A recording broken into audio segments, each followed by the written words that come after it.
Please like, share and press bell icon for more videos. Welcome to ProCAD.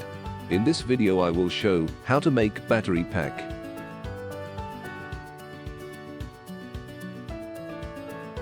This is lithium-ion cell.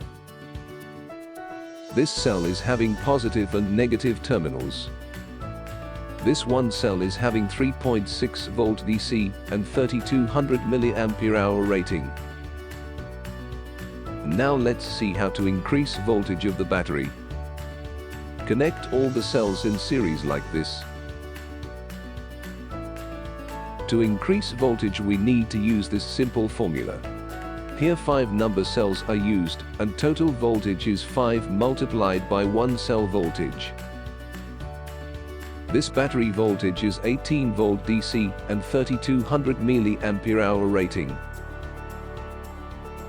To increase ampere hour rating of the battery, we need to increase number of parallel path like this.